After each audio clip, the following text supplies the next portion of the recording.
Ça, c'est quelque chose de très important.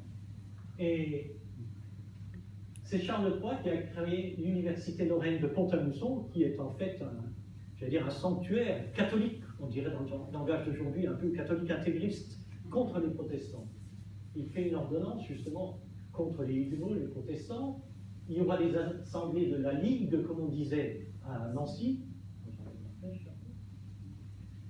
La Ligue, c'était vraiment les catholiques, j'allais dire, vraiment très opposés aux protestants. C'est la famille de Guise et de Lorraine, qu'on retrouve dans l'histoire de France. Et puis je vous ai mis pour mémoire, vous voyez, c'est à ce moment-là qu'il y a un personnage dont je reparlerai un peu plus loin, qui s'appelle Alphonse de Rambervillers, qui était le lieutenant général du bailliage de Vic, qui écrit les dévots élancements du poète chrétien. Si vous voulez, on en est en plein dans le... Il faut se mettre dans le contexte toujours. Hein. Et puis à propos de Charles III, il ne faut quand même pas oublier que c'est lui qui a créé la ville neuve. Voilà. Charles III, il est mort en 1608. René II était mort en 1508. Là, en un siècle, si vous voulez, la Lorraine, elle a fait encore un bond en avant. Hein.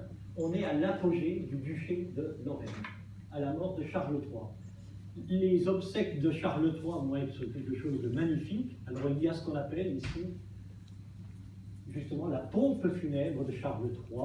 Il y a plusieurs planches qui ont été éditées. Et on disait en ce temps-là, ça vous donne une idée, que les plus belles choses qui pouvaient se voir au monde, c'était le couronnement d'un empereur à Francfort, le sacre d'un roi de France à Reims, et l'enterrement d'un duc de Lorraine à Nancy. Ce qui veut dire quand même que la Lorraine était arrivée à un niveau de puissance reconnu partout. Le successeur de Charles III, c'est son fils Henri II. Donc lui, il hérite de ce duché qui est puissant sur la scène européenne. C'est sous son règne, je m'indique comme ça, que le marquisat de Nomny et le ban de Delme sont intégrés au duché.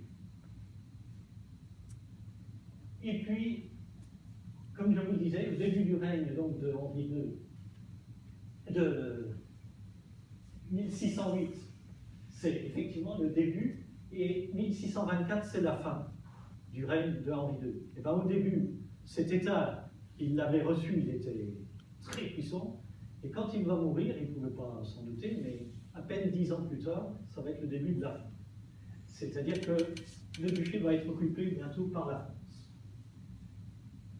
Alors, à la mort d'Henri II, c'est son frère, parce qu'Henri II n'avait pas de descendant mâle, c'est son frère François II, qui récupère le duché et qui va abdiquer tout de suite en faveur de son fils, et là, son fils, c'est le fameux Charles IV.